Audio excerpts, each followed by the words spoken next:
Howdy, and welcome to another episode of Adult Onset Horsemanship. I'm your host, Daniel Dauphin.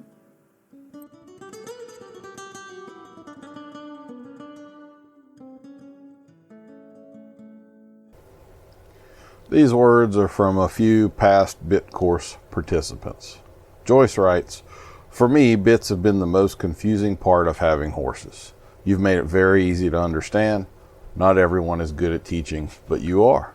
Thank you for sharing your knowledge. It definitely benefits the horse and rider relationship." Catherine writes, "You make the content very watchable. It could be very dry material otherwise, and I hadn't thought about this, but part of what might have been putting me off all these years is the thought that learning would be a bit of a drag. If learning is made interesting, any subject can be appealing. You have a God-given talent for this. I'm surprised you're not on TV." And Lauren says, "Finally, I have been looking for someone to explain bits in an easy to understand and concise way. This makes so much sense as to what the bit is doing when I am giving pressure with my reins. I feel like everything else I've watched made this so complicated, and I still never understood the mechanics." Would you consider yourself confident in your selection and usage of bits? Do you trust everything you've been told about bits and how they affect your horse? How's that social media research coming along? Well, I've got an offer for you to refuse. A large chunk of my career as a horseman has been dedicated to learning how and why bits function and sharing that knowledge with others. I want to help you and your horse, and I know that I can. If you'll allow me to guide you on this understanding, I make you 3 promises. This will be worth the time and money you put into it. This will not seem like a chore. I've taken a lot of pains to make the content easy to watch, funny, and engaging. And you'll never look at or ride a horse the same way again. We've just opened enrollment for our next masterclass of thebitcourse.com. Cohort Foxtrot will begin on January 9th. Do you want to supercharge your progress with your horse this year? Do you want to add a professional service and certification to your repertoire? Right now, we've got our holiday sale in effect. From now until December 31st, both our self-guided and masterclass bit courses are 25% off. Simply use coupon code YANDHOW, no spaces, at checkout. Give your riding the best gift of all, knowledge and hands as light as a snowflake, yet skilled as a surgeon's. Just to sweeten the deal, the self-guided course access has been extended to 21 weeks. So you can get it for yourself now and still have plenty of time to get through it after the holidays. Purchase of the self-guided course also comes with a $300 credit on any upcoming masterclass course, in addition to any other deals we may have going on at the time. While masterclass courses are our flagship and most intensive course, you can't go wrong with taking the self-guided course anytime. You must purchase before the 31st to take advantage of the 25% off deal, though. We'll see you in the course. Our guest today is Miss Sinead Halpin Maynard of Citra, Florida. She is one of the top 3-day event riders in the world. She has had several top 10 finishes with her horse Tate, including 3rd at the 5-star Rolex Kentucky and 2nd at Burghley. She has represented the U.S. in World Equestrian Games as an alternate on the Olympics. She owns Copperline Equestrian with her husband Tick. She is an ICP Level 3 certified rider and instructor. She hosts the In Stride podcast with Ride IQ. She writes for the Chronicle, Practical Horseman, as well as other publications. Her prime focus is bridging the gap between good horsemanship and high performance sport, and we sure need more people doing that. She is the wife of Tick Maynard, and I wanted to throw this in here. She is mother to renowned superhero Brooks Tobin and mini-me, Violet Lame. I think it's awesome she put her kids in her bio like that. She is a selector for the U.S. eventing team, a commenter for different horse events, and a pretty cool lady, quite busy, and I certainly appreciate you giving us a little piece of your time today. How are you, Sinead? I'm doing great. That was quite a mouthful. Well done. It's a lot. Yes, ma'am. I got tired. Maybe we should take a break before we get going. You got decades in front of you too. I don't know how you keep up with all of it. Coffee. Oh, coffee. I like it. Well, we start everybody off with the icebreaker questions, and I know how competitive you are. So I just want to let you know that your husband, when he did this game, had the high score of all time. So Oh, I have a feeling that's going to get your adrenaline going, and yes. this is for points and prizes. So Oh, you really man. want to be on your A game here, okay? All right. I'm ready, I think. Okay. First question: if you were a Jedi, what percent chance is there that you would misuse the Force? 100%. I like it. Morning or evening? What's your best time of day? Morning. How long do you dunk a cookie in milk? Depends on the type of cookie. Okay, let's say Oreo. That takes a little longer. I'd probably go like 5 to 7 seconds. Okay, so you like a little soggy, but not too much Yeah, soggy. You're kind of exactly. medium Hmm. rare soggy, sort of. Exactly. Okay. If you were abducted by a group of mimes, what are the odds that they would do unspeakable things to you? Um, I don't know how to answer that. And it was Do we- perfectly crafted. I What had no idea. What is the best horse movie? Ooh, the best horse movie. Oh, wow. That's ooh. I mean, I'm probably cheesy on this one. I really like Seabiscuit. I still cry every time I watch it. I think it's really good. The book was great. The movie's great. It's really good. Okay. What skill or technique do you not have with a horse that you admire in someone else and wish you did have? Mm, skill or technique that I admire. Um,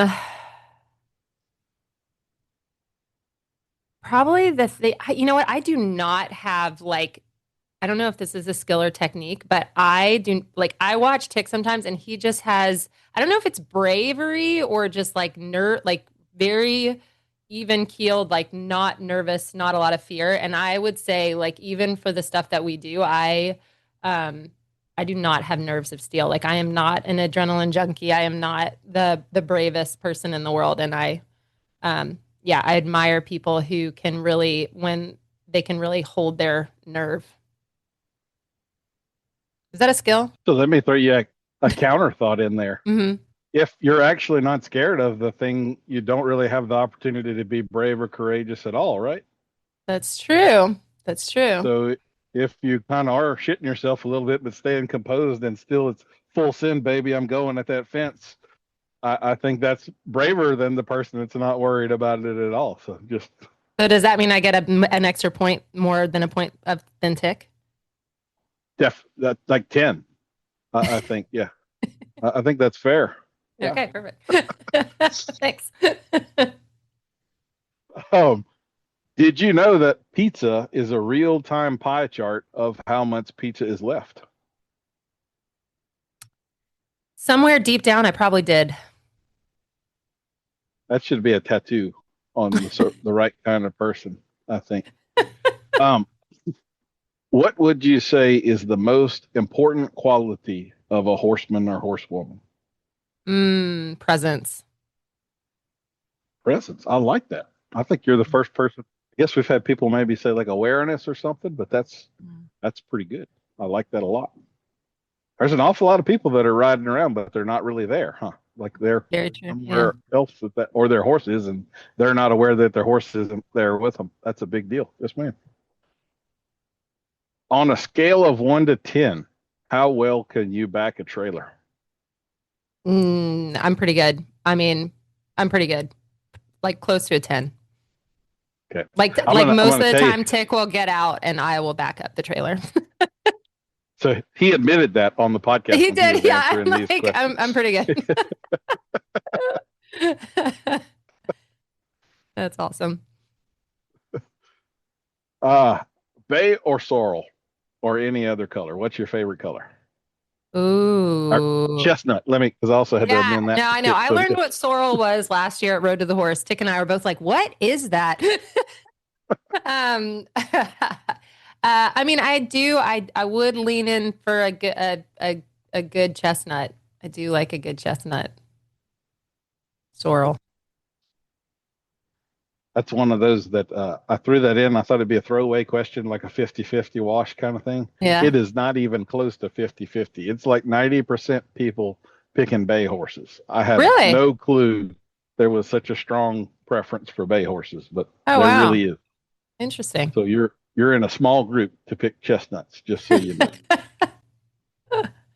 know. Dogs or cats? Dogs. What breed?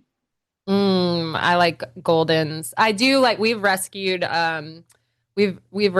some like sheepdog mixes as well, which have been really fun. But we like an athlete. Both Tick and I like to run and are very active, but so we like an active dog, but one that also is trainable not to chase horses and that type of thing. Okay. Does pineapple belong on pizza? Nope. Okay. Are you a cook? I can make food. Okay, I got That's it. edible. I will not push any further on that one for you. We can boil water, make toast. Yes. Your horse industry related pet peeve. Oh, wow. Horse industry related pet peeve. When people say how hard they work. If you're in horses, you work hard. It's like a given. Like, okay, tell me something different. There's a particular clinician that's always talking about how they outwork everybody, and I'm just kind of like, Okay. that's pretty bold claim in this particular deal. Yeah. Yeah. Yeah. Feral or spoiled? So do you have a particular preference there in what you would rather work with in terms of a horse? Totally wild or totally spoiled? Spoiled, probably.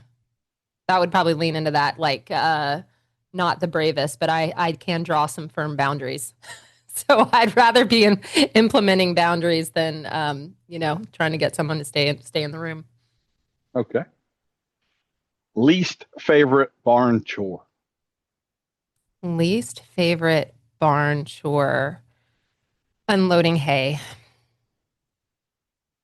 Most favorite barn chore? Stalls or sweeping. Okay. Do you have any favorite words of wisdom, or maybe like a mantra that you go by, come back to time after time for guidance or something like that? It's probably be prepared, be present. Just be prepared and be present. Mm-hmm. Okay. And the safest place to be is present. Crunchy or smooth peanut butter? Smooth. Would you tell us something unexpected about you? Unexpected about me. I'm a huge Taylor Swift fan. Okay. And also James Taylor. That's and James how Taylor. You name. So Yep, is it just line. anybody with Taylor and Taylor guitar? I didn't actually even think about that. Yeah. I like some Taylors. Some friends that are Taylors. Yeah, I'm down with it.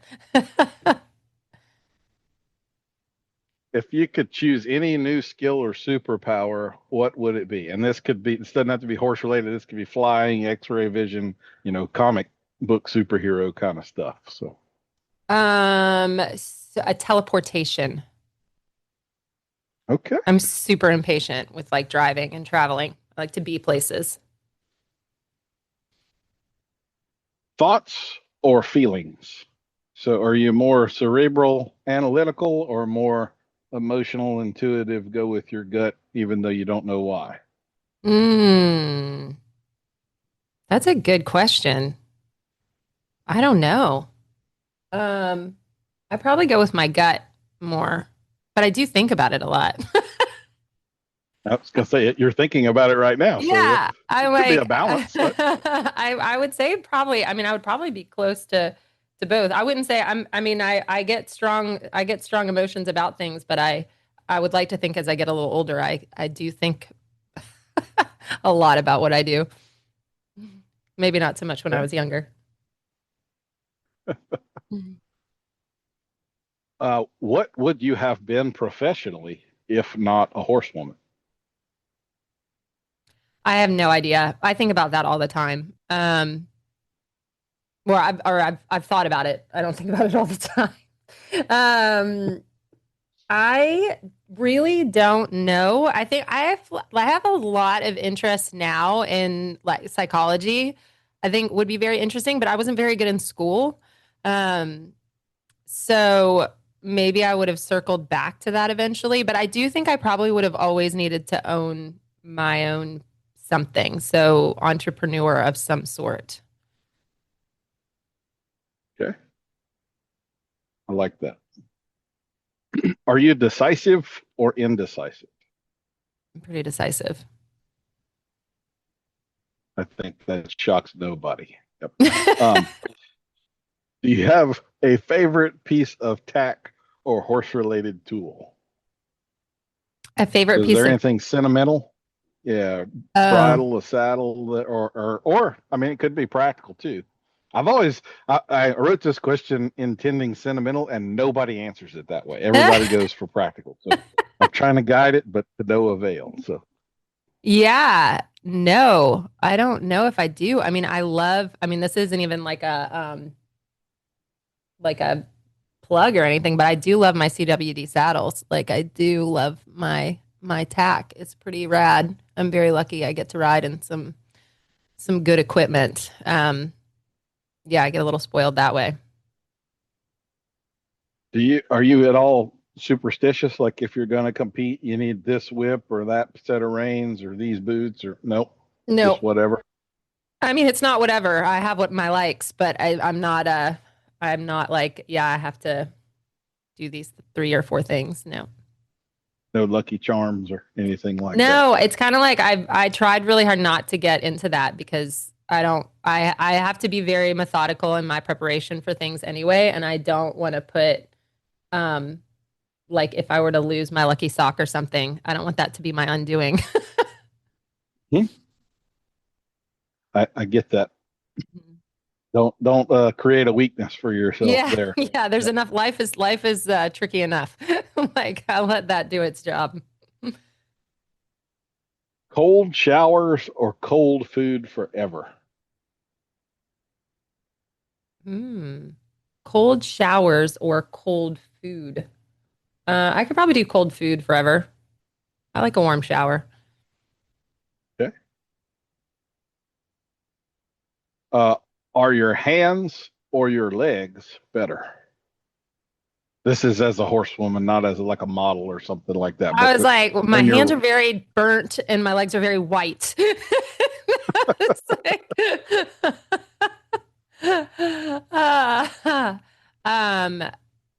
that is an interesting question. I don't know. I think it probably shifts, right? Like I think it probably like there are times in horses that I'm riding that I get really, really aware and nuanced and good in my hands, and then some where I end up more focused on you know, having a little bit better lower leg, and it probably dances back and forth quite often, as most strengths and weaknesses do. okay. Right or left lead? So do you have one you have to be a little more intentional about or not really? Not really. I don't think so. Again, kind of horse dependent. Okay. Do you know if you're right or left footed? Like if I put a soccer ball out there and said, kick that as hard as you can, which foot would you kick it with? Or are you just I would completely kick it with my ambidextrous? right, but more Okay. stable. Yeah, on my left. All right. What is the best smell in the barn? Steamed hay. Any particular like alfalfa or grass hay or just hay? Just hay. Just we got a good hay steamer and just it's steamed hay. It's awesome. I also like love the smell of like the chaff in England that they have that you don't have it here. It's like so nice to smell. Mm-hmm. Yeah. Sweet, salty, or spicy?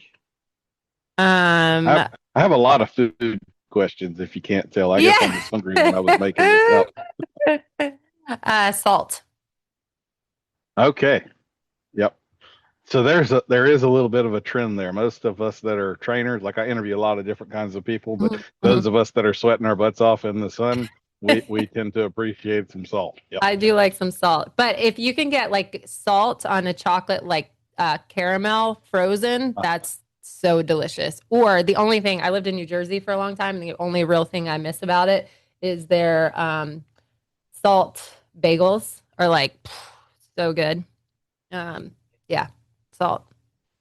Got to be like the big, crunchy, flaky salt, though, right? Oh yeah, Like where huge sea salt. you get the crunch Mhm. that, yeah, I know Yep. exactly what you mean. Do you have a favorite dinosaur or deep sea creature? I mean, my son is obsessed with dinosaurs and megalodon. So I mean, I don't know if I have a favorite. I don't think I think define favorite because I wouldn't want to hang out with any of them. So it's not like, um, so I'll go with megalodon. Okay. So that's a question I just threw in there because, like, after the age of 8, nobody ever asks you what your favorite dinosaur is anymore. And I thought, like, we need to honor Somebody the should inner ask. child. Yeah, Yeah, right. Like, that's an important piece of information that I you should know. have, I think. Have you ever had a UFO encounter? No. Okay. How about a Florida man encounter? So you're in Oh yeah. Citra, Florida, kind of. You've seen Oh yeah. Yeah. that viral video of the raccoon with the meth pipe in the lady's car, like that. That's a legitimate. You're like, oh yeah, I feel that. I've seen that Well, person yeah. before. There are a lot of things that happen in Florida that just, yeah, Okay. definitely. Well, that was our last question. Let me do a little arithmetic here. I won. I know it. I can feel it. Let's see. How are you scoring? And it's an algorithm, a very sophisticated, and I got to give you that was a plus 10. I said above Tick's answer, carry the one. I've got you at 5,718 points, which Wow. Sinead does make you our new high score of all time. You have obliterated Tick by hundreds. So the 10 it was like irrelevant. Like, I mean, you just destroyed him in this competition. Best part of my day. Back in the trailer. Yeah. So make sure I'll send him a text message here in just a minute. So that entitles you to either an awkward silence or a genuine compliment. Your choice. Ooh. Is this silence awkward enough? Does this count?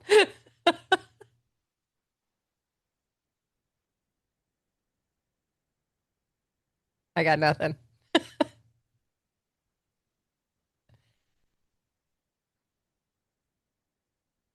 That was glorious, wasn't Thanks. it? Could you feel it? I mean, I yeah. could. I was actually just getting comfortable, so it's good that you stopped because it was no longer getting awkward. I'm just like, I'm fine. So I will tell you Tick also chose the awkward silence, and it went for a long, long, long, long, long, long time. I finally had to just break it.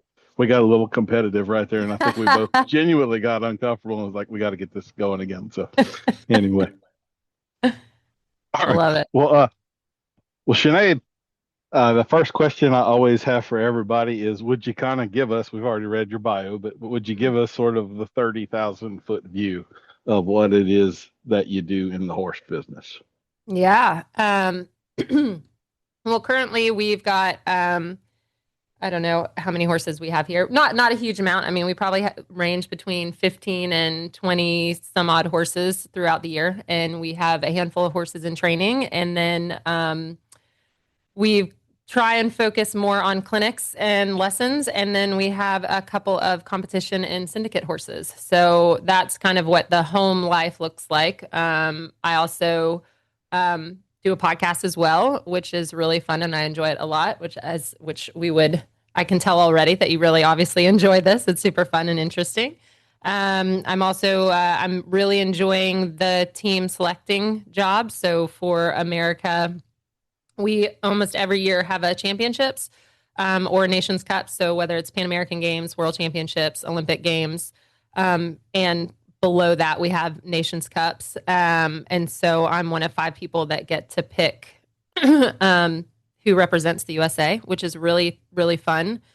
It was hard for me. I actually thought about the job, got asked about the job a couple of times, and I was hesitant because I still have goals of riding for Team USA still. And I felt like that was going to maybe take me out of that role. But in eventing, it takes a long time to get a horse to that level, to the top level. And I don't currently have any horses at that level. So I decided to just give it a go. So that takes up a lot of my time. But I love it.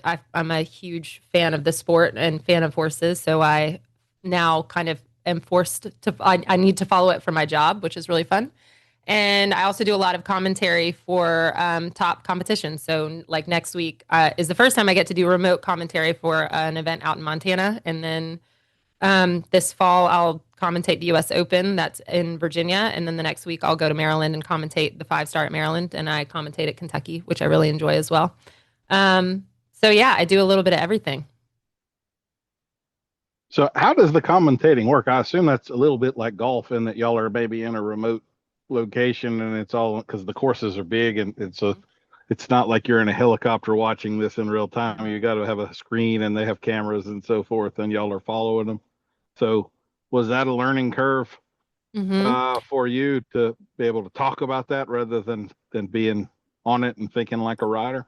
Well, you know what? It was kind of a progression because at Kentucky, what they've done, I think I did my first short stint of commentary about 10 years ago with a really great commentator named John Kyle. And he lives in England and commentates for dressage, show jumping, eventing, everything. He's incredible. And I sat in the booth with him just for like a chunk of riders on cross country day. So they used to bring in riders as a kind of color with the anchor. So I started doing that with John while I was at the horse shows, because what is kind of different about the big events is that when we go to kind of a workman-like event, we might have 5 horses or 6 horses and 6 students, and you're running around like crazy. And when you go to the big championship events, you're normally there for a week and you only have 1 horse. So you're kind of going a little bit crazy. So I would, to pass the time, go and do some commentary and some color just so that I wouldn't go insane. And I really, really enjoyed it. And I got to work with some great people. So it started there, and then the gigs just got a little longer. And I think one year I was not competing at Kentucky, and I got to sit in with John a little longer. And now with the live stream and that sort of thing getting bigger and bigger, there's more of a need for it. And I think, in this given day where social licensing and how horses and humans together are perceived and how sports perceived, the voice of it is really important. So I take it pretty seriously. And it's really fun. So for the last 2 years at Maryland and at Kentucky, we've been on ESPN3 and we have a big production crew. So it's really neat because they've got top professionals kind of running behind the scenes, and they're kind of in our ear. I think that's probably the thing that takes the most to get used to, is that you can be talking and somebody's telling you something in your ear and you can't stop talking. But we have to commentate. Yeah, we're normally in a booth, and because we have to commentate on what people at home see. So even if we can see something live, we can't actually speak to that. We have to speak to the screens in front of us. But it's fun. I really like it. So within 3-day eventing, it is a cross training sort of a thing. Y'all have the 3 events. So are any of those more, you're more comfortable with, or you have a preference and you just dread this other one or anything, or are they all pretty equal for you? Well, I think cross country is the heart of our sport. There's straight dressage and straight show jumping. I mean, I enjoy all 3 phases and can speak to them fairly comfortably and confidently. But the cross country is the fun part, because you're really just watching it unfold in front of you. So you don't have to, dressage, sometimes you have to get a little creative about how to make it interesting. The cross country is a blast. It seems like once you have done that, like y'all do some little narrow jumps and weird angles, and here's a hill and you're jumping off a cliff, and it seems like the stadium jumping would be boring after that, or not boring, but it's, I don't see it as challenging. Maybe it's taller or it's challenging in different ways, but like the cross country, you're got your hair on fire, you're just flying across here and doing all of this stuff. Is there ever that for you? Is the show jumping more relaxed or more No, casual, I think you would or find not the really?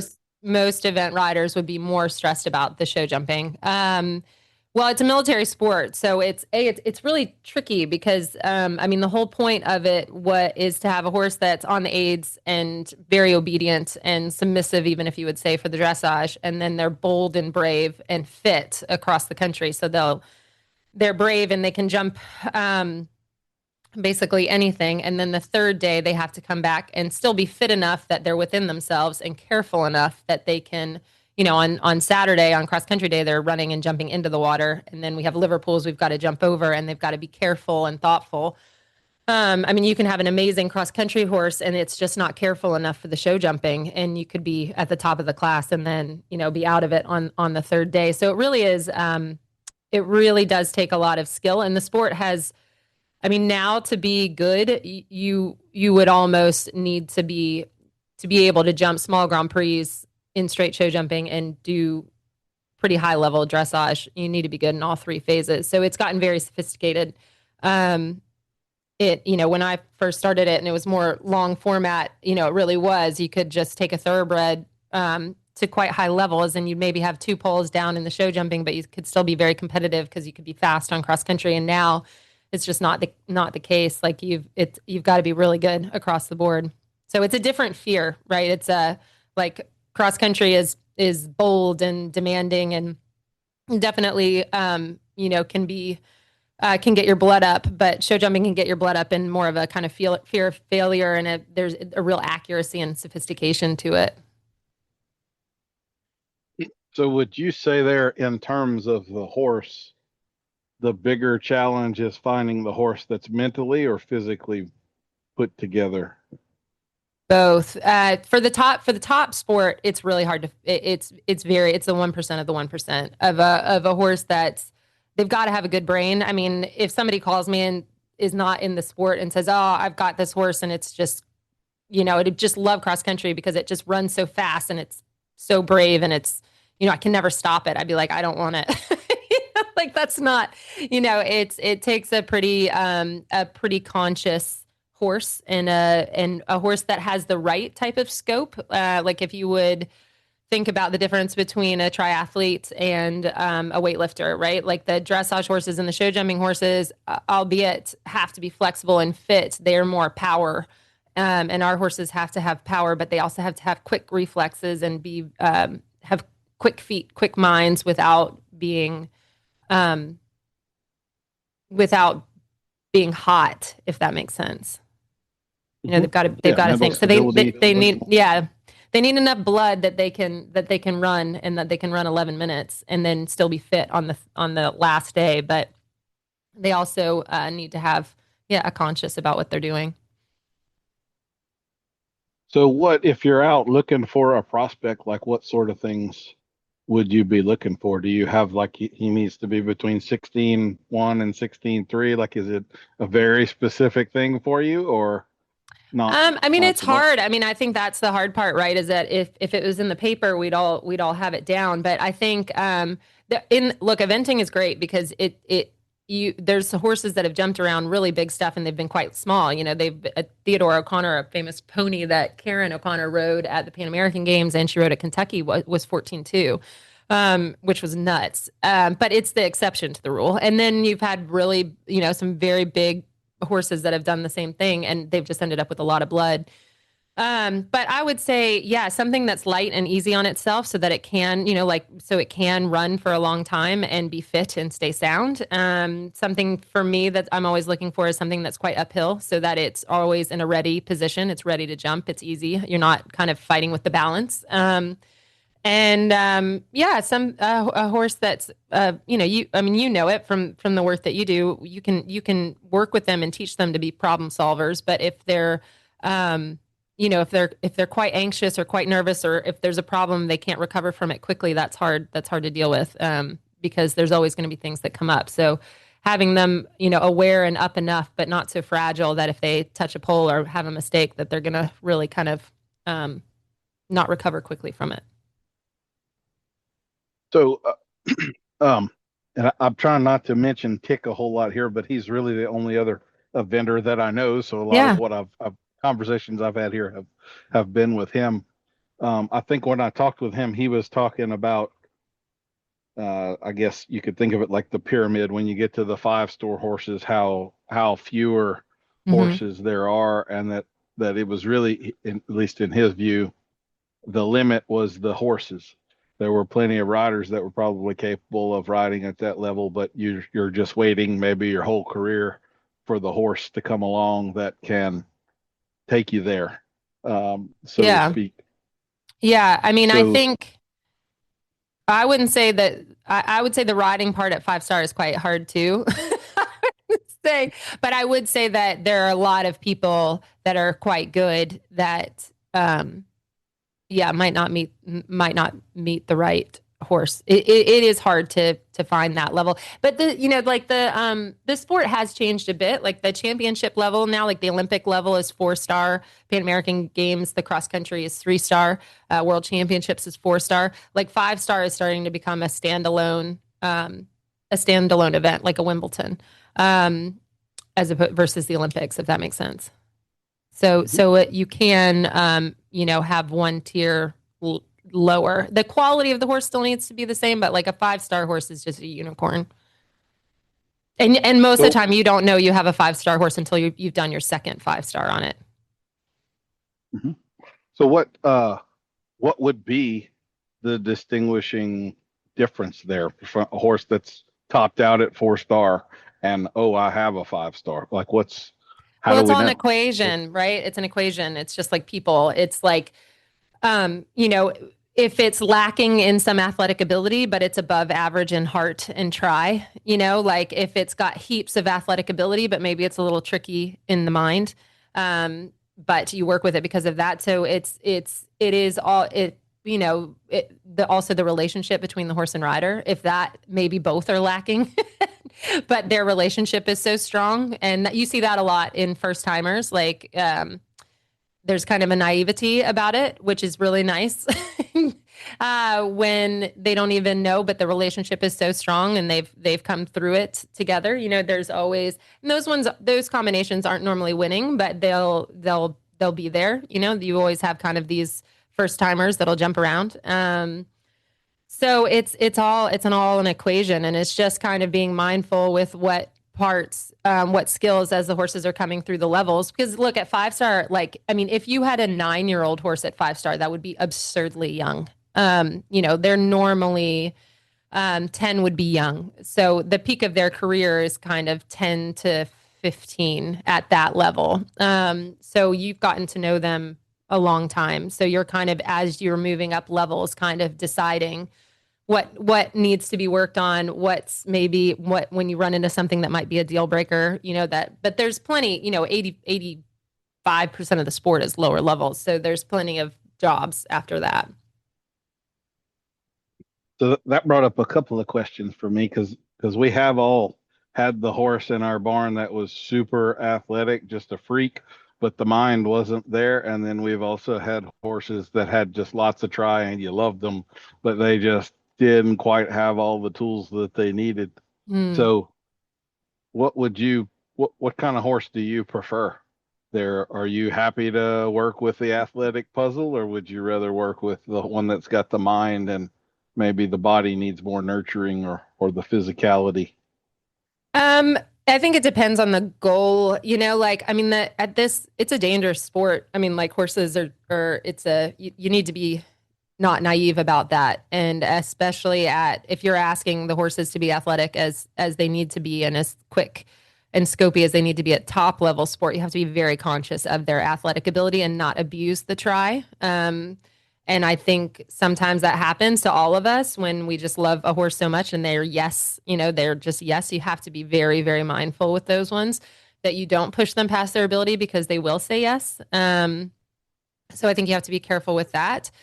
But I do like a horse that tries, that's on side. I mean, I think a partnership is incredible. I think the relationship, I mean, life is relationships. And I think that to me is what always draws me to the horses and the people that are involved with the whole team and with the whole crew. I mean, everybody from your vets and your farriers to the grooms and the owners and the sponsors and everybody we get to talk to all the time that's in the community. I just love that part of it. And, these horses present such interesting dynamics in relationship and kind of it's not as simple as, they've got a good brain or not a good brain, or they're athletic or they're not athletic. Like, especially in eventing where you've got kind of three different phases, is that you're always kind of assessing and changing. And as a rider and as a horse, like, maybe as a 4-year-old, you're like, oh my God, this thing can't canter. And then as a 6-year-old or a 7-year-old, all of a sudden it just is a late bloomer and you've put the groundwork into it and it just comes out phenomenal and you just needed to take a little time with it. So I think to me, finding their try, I think most horses are triers. And if they're saying no, there's probably a good reason. And so you've just got to investigate that. And if it's an athletic limit, then you need to respect that. And if it's a mental limit, normally due to some trauma that they've had maybe before you've had them, or unfortunately while you've had them, you've got to respect that as well. But it's not always easy. It's way easier to say that than to do it. So there's a part of this that's a little, I want to shamefully say unfamiliar to me. And that's kind of I was part of the futurity game, young horses and all of that stuff. And there was very much always a clock going. We didn't have years and years and things like that. And so I guess my question here is, you and Tick have both talked about nurturing a horse, and like for me, having a horse in training for 8 years, 9 years is not something I've ever really come across. So do y'all have kind of a lack of owners selling horses out from underneath you? Is it the standard that you're going to have a horse from the beginning and take it all the way, hopefully, have them until they're 12 or 14 or 15, or I'm just wondering, maybe that's a cultural thing or whatever, but I'm used to horses changing hands a lot more frequently than that. So yeah, we don't, I would say that does happen a bit more probably in, like in England. I know that happens a lot. There's a lot, it's a little bit of a different culture, but you'll see that a little bit more, that some horses that owners, will shift horses around due to performance or preference. Here, it would not happen as much. We don't have as strong as an owner culture here. I mean, I think that is tricky. It's very expensive to be involved. That's why we do these syndicates. So we've got multiple owners in on one horse. And I think it depends. Like it depends on the people that, I've had it happen to, certainly where I've had horses moved from me to other riders. And I think probably if I were to be honest about it, maybe the beginning of those relationships with some of those owners, maybe from the beginning, I kind of knew maybe we weren't a right match, that another rider would be a better match for that person. But I really, wanted the horse or got eager about the future of it. But most of the time, the horses, if they're coming here for us to compete, would be the idea that they would be sticking around. And then something that's unique to Tick and I is that there's two of us. And so if a horse isn't working for me, we shift all the time. Like I've had horses that have come here that I've ridden for 6 months or 8 months and it just hasn't been going well. And then Tick will ride them, or vice versa. Something will come to me that, and so most people feel that pretty comfortable that between the two of us, there'll be a match there. And I also think whether it's good or bad, at this point, people would know what they're getting into with us, and it would look different with other people. Like they're going to kind of know what our area of expertise is, and that's going to be kind of probably attract the type of person that would want to stay here for a little while, if that makes sense. Mm-hmm. I like that. So since we're kind of talking about the breadth of a career here, why don't you tell us a little bit about Tate? He's the best. Well, he's retired. Yeah, he's just talk about like he kind of encapsulated all of those things that we talked about. He was a real relationship horse for me, and we had a great career together. I ended up I was living in England at the time, and a friend of mine knew somebody that knew somebody that knew somebody and heard about this horse in France, and she said, it'll cost you 30 quid to hop on the ferry and go look at him and see what you think. And he was a 7-year-old, and I got over there and he walked out of the stall and I said, that I think I might have paid too much for the ferry ride. Like he was kind of skinny and ugly. And I was like, what in God's name? And you might have misunderstood. I'm talking about the horse, not how you meant tick. Yeah, okay. Definitely too much for the ferry ride.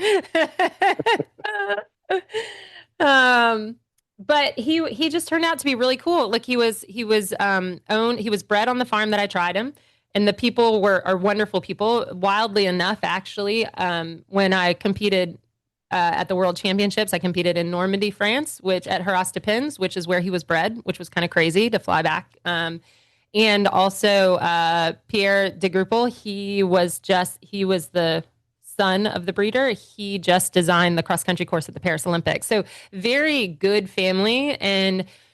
But they had an event at their property, and then they taught lessons and they did more show jumping. And he just kind of was like this kind of all around horse that they didn't actually, I think he was going to be this top thing. I don't think anybody did. But I just liked him. I got on him with thinking I'm just going to have a little school around, and he just had a nice way about him, and he had 3 nice gaits, and the chips kind of fell the right way. And then we bought him. I had a really great owner at the time that bought him, and I shipped him down to where I was working in Dorset, England, and he was in the quarantine stables. And I walked down to feed him the 3rd day he was there, and he kicked his leg through a metal door and severed his hind extensor tendon. So he couldn't move his hind leg. It was thank God the front, not the back, or he would not be here. And we ended up just wrapping it all up, getting him in a lorry, getting him to a vet. And almost the whole time I was in England, he was off or in rehab. So the career started out with a bang. Yeah, so it was kind of crazy. I was in England for over like almost 2 years maybe, and I think he did come back. We weren't sure if he was going to come back from it, but somehow he managed to make it back, and I did one event in England and came home, and he was just a wonderful cross country horse. He was just really had heaps of blood, like his Francais, and he just galloped, and we got along super well. And the person I worked with in England was just so good and such a good horseman. And he just said, I will never forget. He just said to me, don't change the way this horse goes. He's like a pretty shy horse. Like he always went, even at 5-star, he went like a little rubber bit. Like he would hardly take the contact. And the main thing we always try to do is get him to look where he's going, because he would just hide. Yeah, I mean, we just started him that way, just growing his confidence. And by the time he was, at the top of his game, he was very confident. He was very chestnut Arabian-esque confident. But I was very fortunate. He was a wonderful, wonderful horse. So how long you got him at 7, and then he's off for almost 2 years. So how long was it before you actually had him at that level? So I got him after I'd already been in England for a little bit. So he probably, I think he was competing again when he was an 8-year-old. So he ended up coming back to the States. When did he do his first 5-star? First 5-star, I think he was in 2011. So yeah, I competed him from 8 years old. I got him at 7. He started competing again as an 8-year-old, and he ended up unfortunately having an injury, and we retired him in 2017. So I don't know what that math is. Okay. That's fair enough. Mm-hmm. So is he on the farm with y'all? Yeah. Still? You still get to see him every day? Oh, yeah. Okay. Mm-hmm. Mm-hmm. Very cool.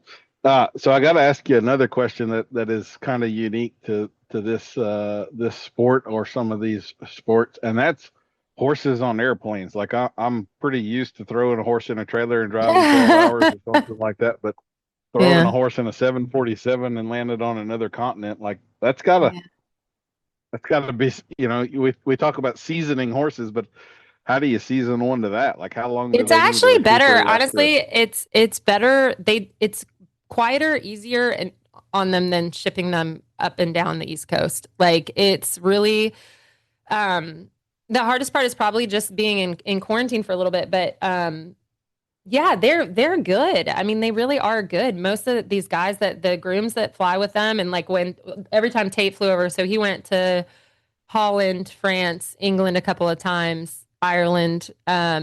He and he was a pretty, you know, he could be opinionated, but he flew great. I mean, they're really professional. I mean, it's you've been on a plane like it's quieter than if you're standing back there with the horse in the trailer and the trucks are coming by and it's, you know, it's they actually handle it really well.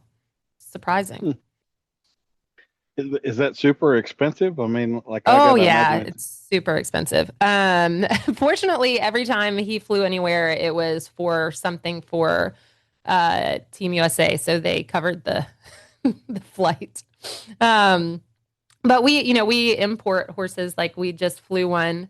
One just came over from Ireland, and that was a hell of a trip. I mean, he had to go Ireland, and then he had to ship across Ireland, then get on a ferry, go to Great Britain, go all the way across Great Britain, and then ship to the horse hotel in Amsterdam. Then he flew from Amsterdam to Miami, and then I had to go to Miami and pick him up in Miami. And he was I mean, he's a mild mannered gelding, so but he was a trooper. But yeah, it's not inexpensive.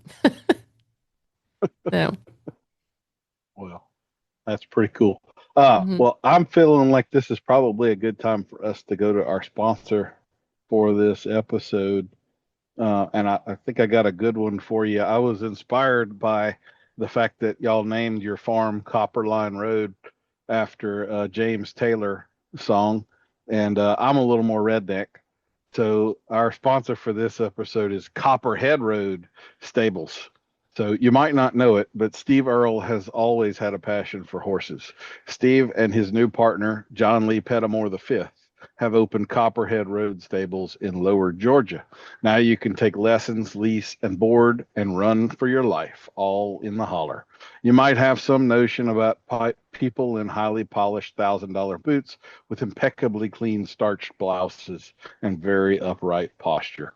Steve's daughter took some of those kind of lessons, and Steve came back with a brand new plan. Let us in the notion of pretentious lessons here and now. We'll take you on a riding course that's inspired by the Dukes of Hazzard at Copperhead Road Stables. You've heard of 4 and 5-star eventing. Now you can run 5-star moonshine in the saddlebags while being chased by a real actor from the movie Deliverance. You just think you have a mental block when it comes to jumps over 4 feet.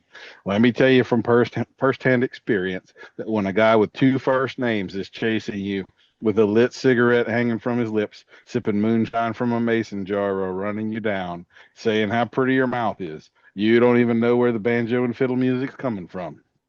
You find a way to clear those jumps and stay in the saddle. Best ride of my life. But there's waivers and all, so it's up to you what kind of lessons you have.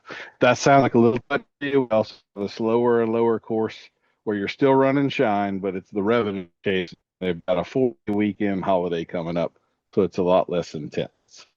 If you're up for a more relaxed vibe and riding experience, Copperhead Road just might be for you.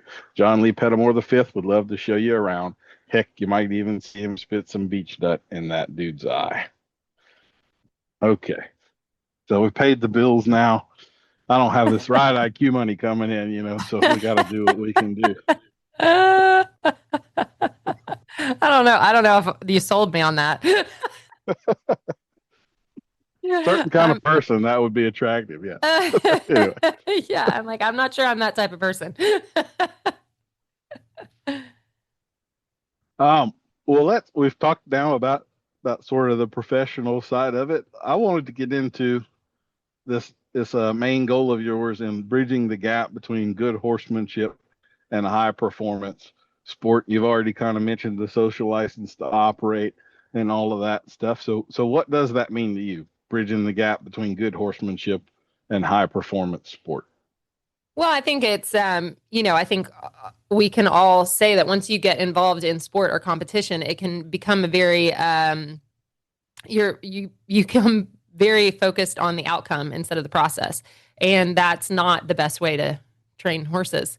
And so I think what we work on fairly hard here is to keep the idea of how horses learn, how they're motivated, at the forefront, and actually show that if you can do things in that interest, in that lens, you actually at the end of the day will be more competitive. And that there's certain things in sport that we accept just because we hardly see them anymore. We just don't. It's a little bit like you just get so used to the way that things are, like horses, even silly things like not standing still when you get on at the mounting block. Well, because they're fit or they're hot, or anything, like letting that be okay. Or a level of anxiety or stress because they're at a horse show, and recognizing the moment that that becomes too much or it's too prolonged, just understanding a little bit more about that side of it. I mean, I really like, Warwick Schiller's thing when he's got kind of that 13th rabbit, like concept of, they can handle so much and it's like that last rabbit and then they just lose it. And I think to his point, and what we try and think about a lot here is not to disregard the first rabbit, is to try and, you're going to spend your money somewhere, right? Like there's going to be levels of pressure and levels of stress that come into any performance at all. It doesn't even have to be high performance relationship, but that the whole thing is a transaction. It is a relationship, and making sure that you've got enough money in the bank that if you need to spend a little bit, that you're not in debt, basically. I think it's really important, and it's not that hard. I mean, I think at the end of the day, just trying to model behavior and understandings that really benefit both the horse and rider and the sport, because there's not anybody, at least in the sport that I participate in, I really believe everybody is doing the best that they can. I mean, they love horses. There's no money in it, so there's no point in doing it, trying to get rich, or trying to. It's not a lucrative business to be in. So the reason that you're in it is for the love of the horses, and sometimes we get lost. Sometimes we make mistakes. I'm the first person. Like we're in the field making mistakes and learning in the arena. But I think always coming back to to your values and to the pillars that you kind of hang your hat on is very important. And I think that message is the message that we want to get out to people that are new to the sport. We want to give language to those that are in the sport that maybe that are already operating under these really good value systems, but they don't have the words to put with it yet. And also showing that some of these older ways, they just don't work and they're not necessary. There's newer ways that might be front loaded work and take a little bit longer, but in the end, they're going to get you a better result. So I think for us, it's a space that we're really enjoying operating in, although it's uncomfortable for us at times too, because we bump up all the time against the way that we were brought up and cultures that we've been involved in. And we're all kind of shaped by that. And you'll find yourself going back to an old behavior or old habit. And you're like, oh, there's got to be a different way or a better way. Especially when things, get a little bit hard, or there's a goal right in front of you that you're trying to win this or do that or something. So I think, us kind of putting that out there, that's where we're trying to spend our time, hopefully, has some part in kind of up-leveling the game a little bit. So this wasn't anywhere I was really intending to go, and I'm kind of consciously trying not to drag Tick into this, but again, I have limited experience with your world, and I know from Tick's story that he kind of made this shift and decided to start exploring this world of horsemanship and stuff years ago. So is that not a him thing? That's a y'all thing? And I would kind of ask how that's, like, again, I know more of the stuff that Tick has done, but are you training chickens and all of that stuff too? Have you met Tick? Yes. Yeah. Click and treat all the time. Yeah, I mean, I think where Tick first started and first learned his where he first got introduced to horsemanship was with David and Karen O'Connor, and I was based with David and Karen from the time I think I was 18. So that was my first introduction to a round pen and a rope and halter and everything that their horses did, their Olympic horses and gold medal horses. They could all jump on a line, and to me at that point, the horsemanship side of things that we were doing was so that we could jump our horses online. I mean, we got a lot of horses going right that had been going wrong by jumping them on a rope and doing all their cross country starts on a rope. So that was kind of where my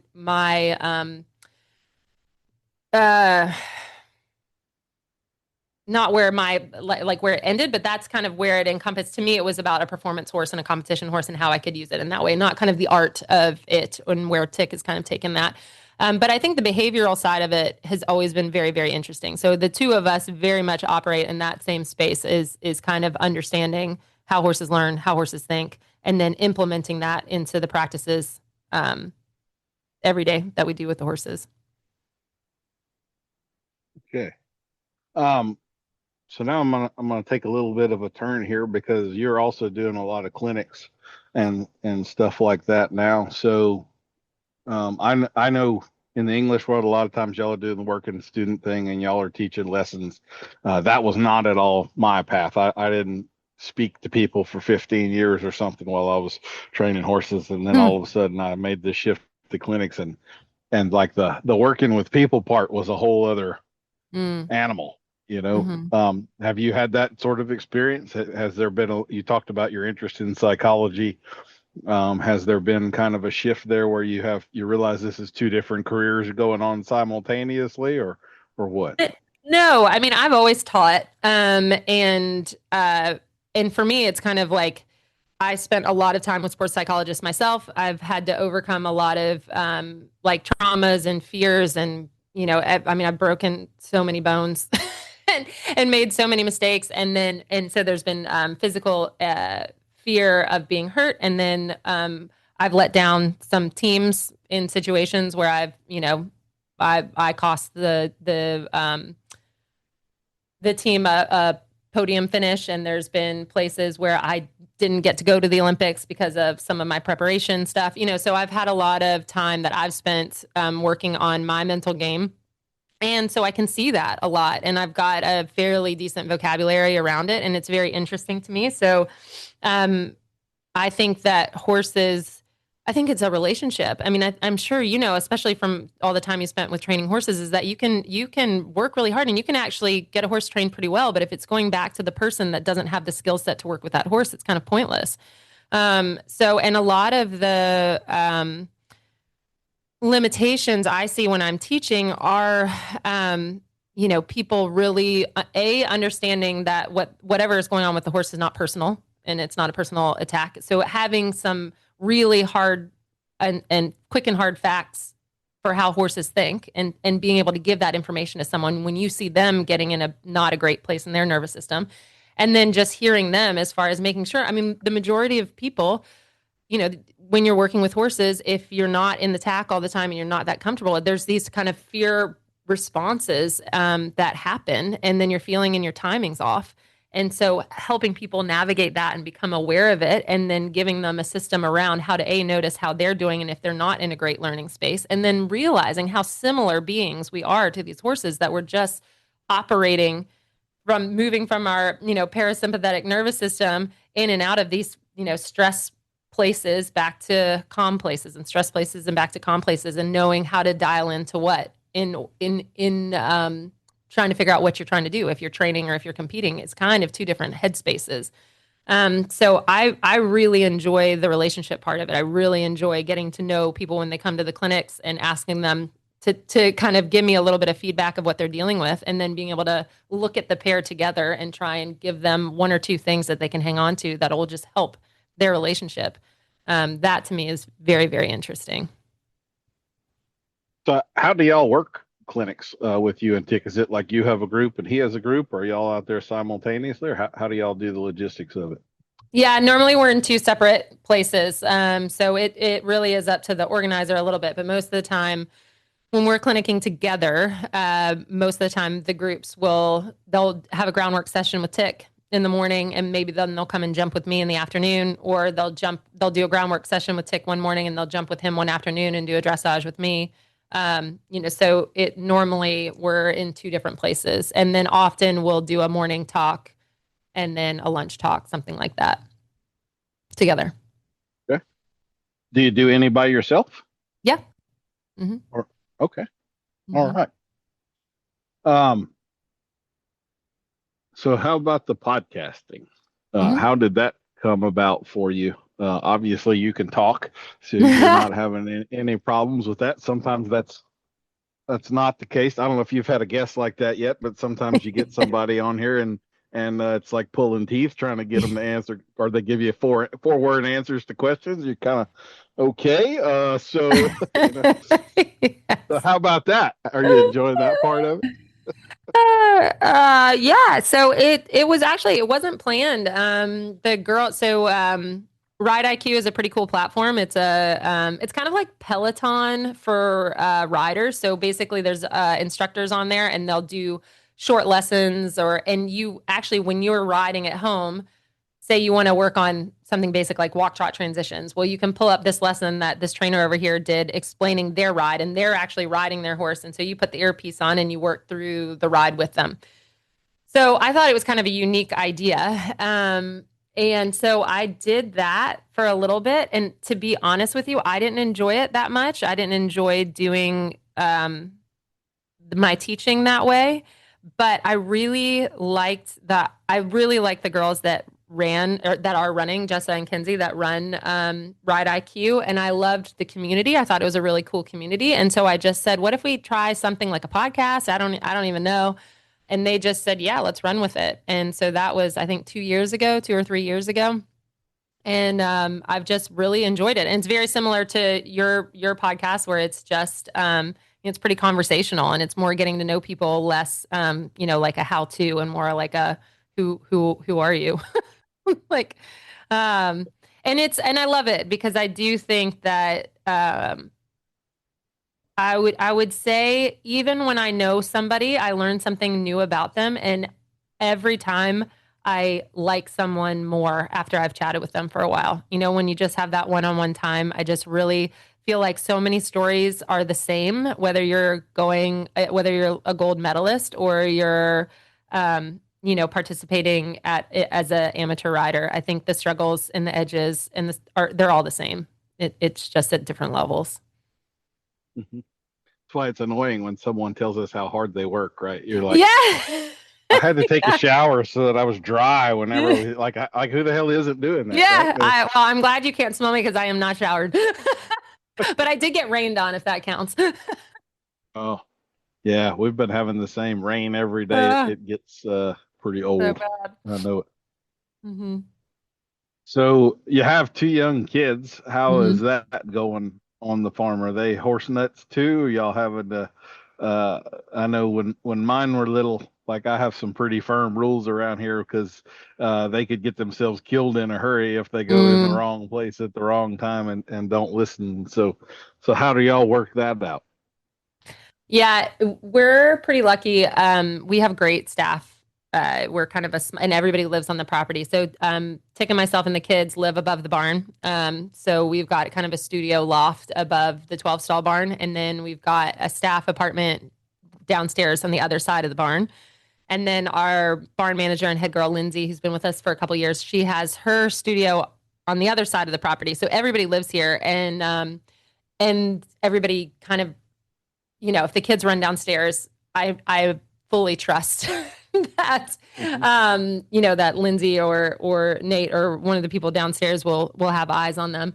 But they are not riding yet. Brooks, my son, is 6, and he has sat on a horse a couple times, but he is really into lizards and really into frogs, and really doesn't have much interest in the horses, which is fine with me.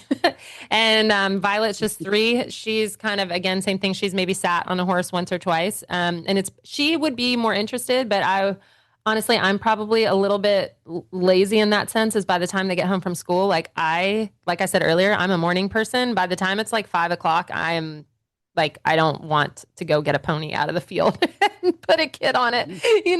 I'm like, let's go swimming.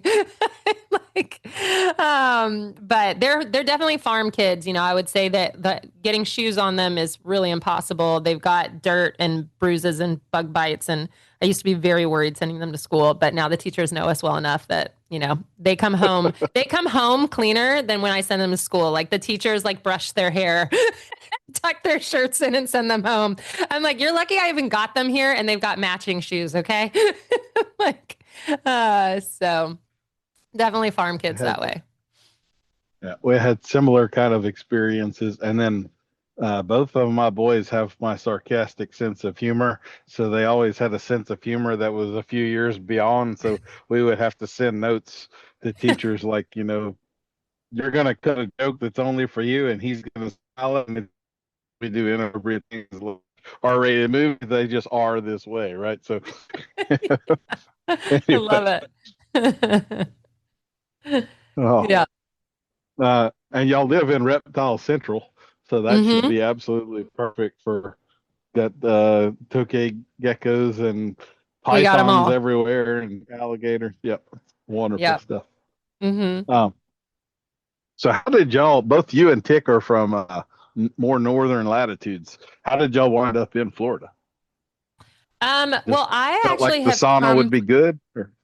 I like the heat way more than Tick. You know what? I've come to Florida every winter since I was 17, other than when I lived in England. So it was really like I moved out. Like when I was 15, I was in South Carolina actually, and then when I was 15, I was in Virginia all summer. 16 in Virginia all summer, and then I moved to be a working student when I was 17. But Florida was always a constant. And when we ended up, Tick and I were both in New Jersey, but still came down to Florida. And then when we decided to finally buy a farm, really the place we knew the most was here. And it's really easy to train horses here. Like, it's way easier. It's so beautiful in Virginia. I love Middleburg. I was in Middleburg, Virginia for 10 years, and Unionville, Pennsylvania is gorgeous. And New Jersey, actually, near Gladstone, is so beautiful. But it's really hard to have a farm and take care of it in a way that is really horse friendly unless you're like totally loaded. Which we're not. Down here, it's sandy footing. We get a lot of rain. The footing's awesome. Like, we've got nice big live oak trees. So the horses, when we moved here, we actually rented a house because this apartment wasn't built, and it was hard for a little bit because we had rented, some nice places, but we didn't have electricity. There wasn't a bathroom. Like, there was no hot water, but every time we taught a clinic, we'd like build a paddock or put in the wash racks or got hot, bless them. The first guys that worked for us, they would put like headlamps on their helmets and muck out the stalls with the headlamps on their helmets. But anytime I got stressed out, I'd look out at the horses and they're just asleep in the fields under the trees, just living their best life, and again, riding young horses and some of the trickier ones, when you can just ride out of the barn and just go gallop around and not worry about slipping on concrete or the ground being too hard. It's just a real natural, nice way for a horse to be. And so we've really enjoyed it. So one thing, I did get into this with Tick a little bit.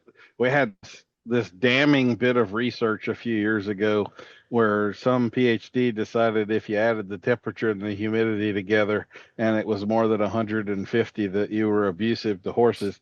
And for your situation and my situation, that means between about 7 a.m. and 7 p.m., you can't ride a horse because the humidity and the temperature are always way up there. And I never really noticed any horses that had a big problem with this. It seems to be so I assume y'all do the same. We kind of ride in the heat of the day, or try to avoid like that 2 o'clock to 4 o'clock or 5 o'clock. You know what? I find the hottest time is like 8 in the morning. Like when the dew is all burning off the grass and there's no wind yet. I find that first ride is almost like so hot. But yeah, we just ride. It's funny. We just did this clinic tour and we were up in Boston and New York teaching, and They had a heat wave up there. It was so hot. I've never had this happen in Florida, but I was teaching at this place right outside of Boston, and like I had a kid throw up because she was so hot. Like, oh my God, it's up here. And I was riding over with the guy that helps us with dressage this morning, and he just got back from Virginia teaching. He said it was hotter up there. It's just, but I think, yeah, I'm sure you would agree with this. Once you kind of get used to the heat, you feel different moments in the day. Like sometimes it's very still, but most of the time there's a little breeze or a storm comes in, or there's like right when you think it's too hot, about 5 minutes later, something will happen. There'll be a little shift. And again, like I said, here we're lucky. We've got some nice big trees. So we've got a big jump field that has a beautiful big live oak. And, if it's real hot, I just work on my 20-meter circles around the live oak. It's just my Florida covered arena. I do like that. It's sometimes you get a little hot and you just go sit in the shade like that, and it gives you the horse a little time to just chill together. And yeah, I think it all. I try to keep in mind too when people are talking about that. If anybody brings that up, I'm like, I'm out there for 10 hours a day, and they only work for like 45 minutes. So where's the concern for Daniel here? Yeah. Like I'm in that a lot longer than they are, and if I can manage it, then seems like they ought to be able to manage it, right? But yeah. We do try. We are aware because we do have sometimes with the ones down here, especially if they're not used to it, like the horses that come over from overseas and whatnot. So you're always obviously paying attention to anhydrosis if they stop sweating. But kind of our rule of thumb a little bit is that if you have like a heavy sweat day, don't do 2 heavy sweat days in a row. So like if we need to take a horse galloping, or they do a hard dressage school or a hard jump school, they go for a hack the next day, just so that their system has a moment to recover. So we pay attention to things like that. But and it's a little bit like how people in the winter, right? If they're stuck in an indoor, the rides just might be shorter. They might do a 20-minute walk around the indoor and they're freezing cold. But for me, that was way more miserable when the horses can't be out because it's frozen and they've got 15 rugs on and it's just awful, and down here it's just a little hot. Yeah. I don't have a whole lot else to ask you. Is there any area you want to talk about? Do you have a book coming up or anything like that I might not be aware of or anything? Or No book for me. That is not my. I don't know how Tick did that twice. It is so impressive, but I don't have the attention span for that. It's pretty amazing. No, I mean I'm good. Well, you do have eventing the U.S. selector and then the podcast and all of that stuff. So it's not like you're slacking over there or anything. No. I know. I think it was. It's hard though. I mean, it's not hard. It's great. We're so fortunate that we're at this place right now. Tick and I talk about it all the time. That it's. We used to think that it would be just saying, you just got to be good at saying no to things that you don't want to do. But then we realized, like, between the two of us, we like to do a lot of stuff. So we had to figure out how to say no to things we actually want to do, And I think that's been the kind of evolution of it. But I think in horses in general, right? Like I think having like diversifying and doing a handful of different things keeps it fresh and keeps it interesting. And, these podcasts are so fun because we used to, I don't know for you, but I used to do so much freelancing. Like in my 20s, I used to just go from barn to barn, and whether I was riding or grooming or pulling manes or selling horses or doing whatever, there was always these touch points of community and conversation. And now it's just so easy not to do that.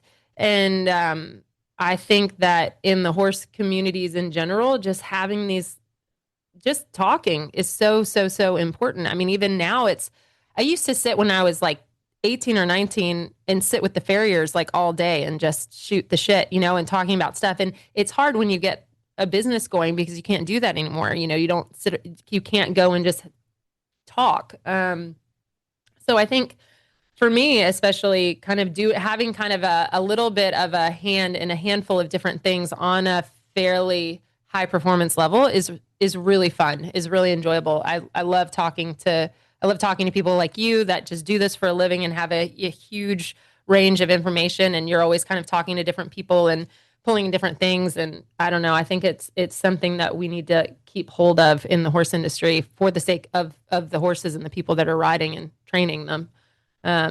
It's pretty important. It is interesting times we live in. I kind of started the podcast to force myself to consciously make more connections, because I naturally would not do that. I rather kind of keep to myself in my little hole back here in the woods and not deal with the world. But I also recognize that leads to stagnation and stuff. So this is my excuse to bother people I wouldn't normally bother and have some cool conversations. And it's really been one of the best things I've ever done. I do enjoy it a lot, and I've met some really cool people through it, like talking with you. I would not have ever really had an excuse to talk with a 5-star eventer other than going through this kind of stuff. And that's also, I feel this kind of with some of my classical dressage friends too. The similarities that you find between us, even though it would seem what we're doing is very different, when you see how much there is in common and how much, oh yeah, I totally relate with what you're saying, like in the quirky horse that's super athletic versus the one with lots of travel.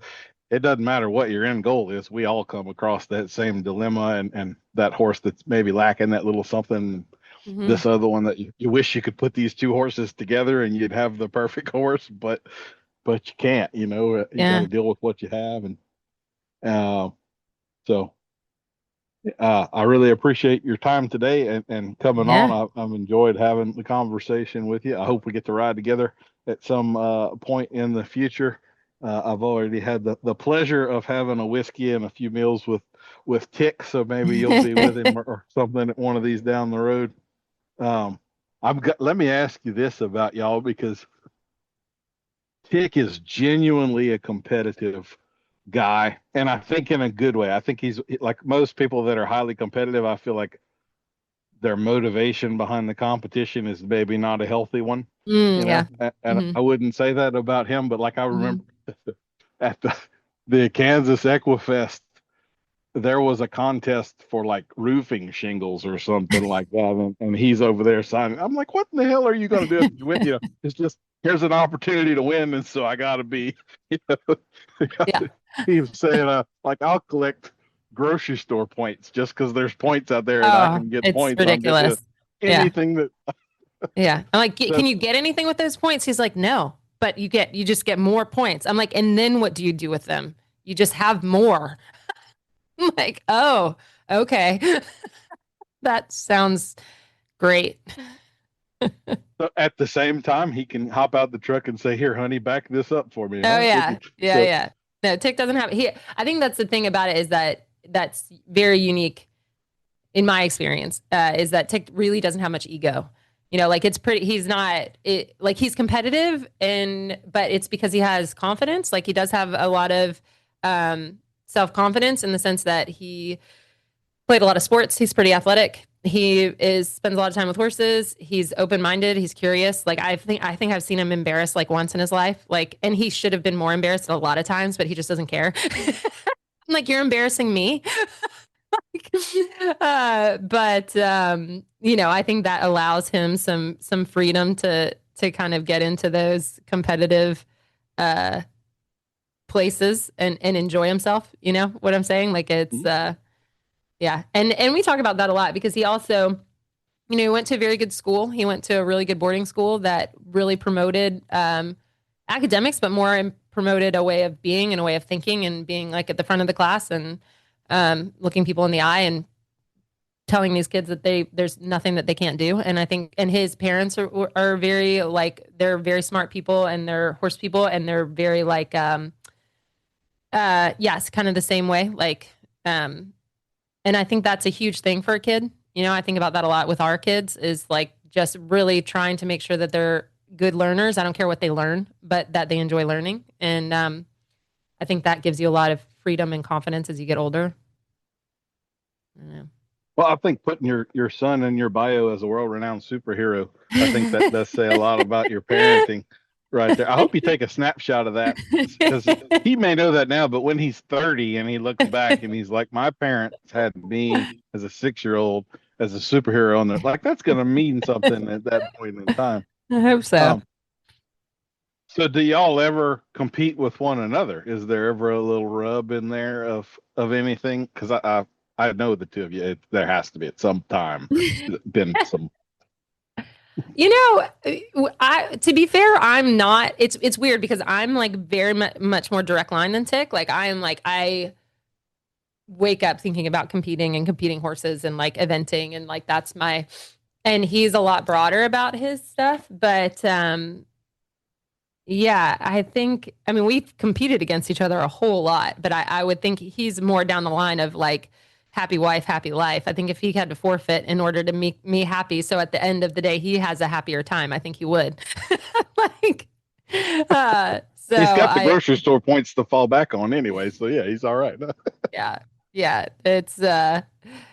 He's normally, I don't compete at things I can't have a real shot at. So we don't compete that much.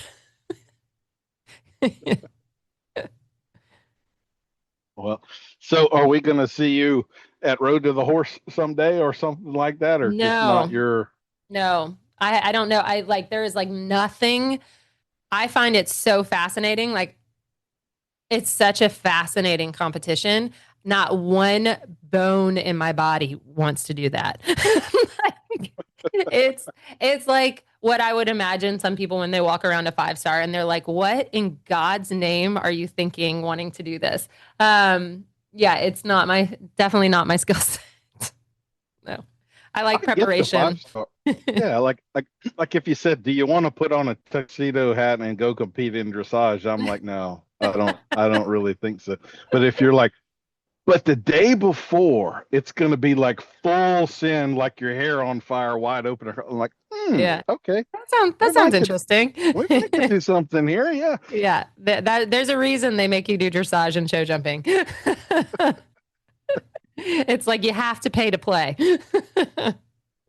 Yeah. Is there an event that's just cross country? Mm-mm.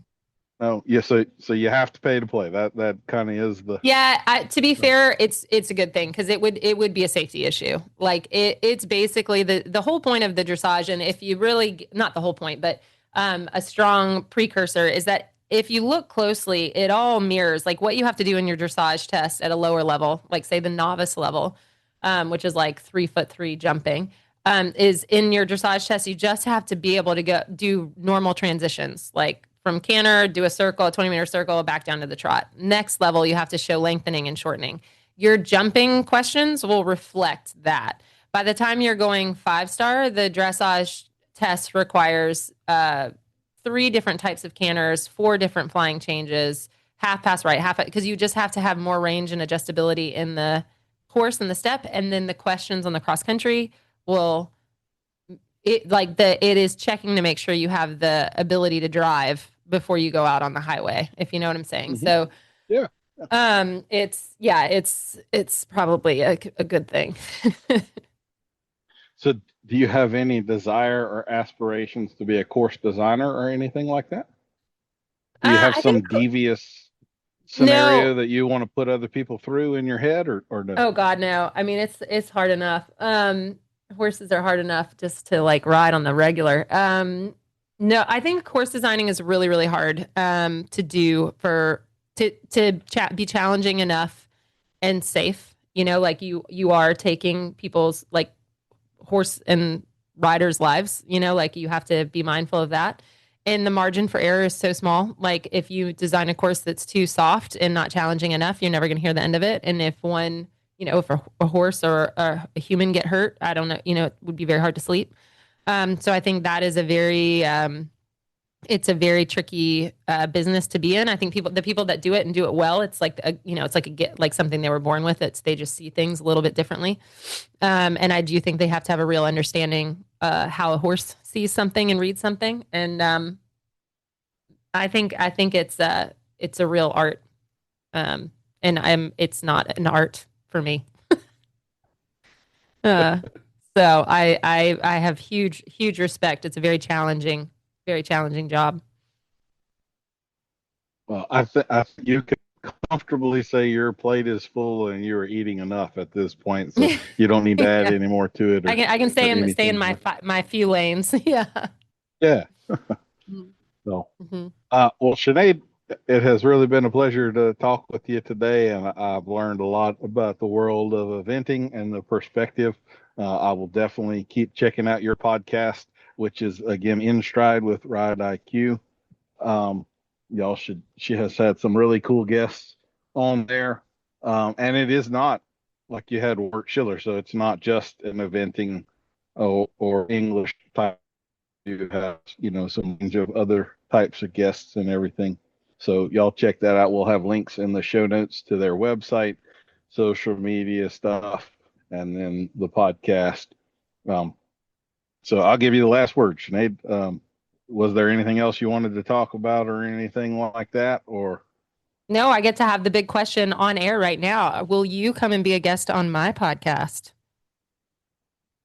And I can quiz certainly, you about all the yeah, things. absolutely. No, I would love to do that. Absolutely. Oh, so That would be awesome. I hope I can hold up to some of the guests that you've had. Anyhow. I have no doubt. I have no doubt. We'll put some. We'll have some joke time in there and some sarcastic. I'll even let you do an ad, a commercial if you want. Ooh. Yeah, I'll have to come up with. I'll do something better than Steve Irwin Copperhead Road. Here, the song. You got to go listen to that if you haven't heard it. I will put it on my playlist on my drive to school. It's a great song. Yeah. Oh. Well, enjoy Florida afternoon. I know that you have kids, but again, thank you for coming on and everything. It's been a pleasure to talk with you. Awesome. Thank you so much. We'll talk soon. Okay. Bye-bye. Make sure you tell Tick that you beat him.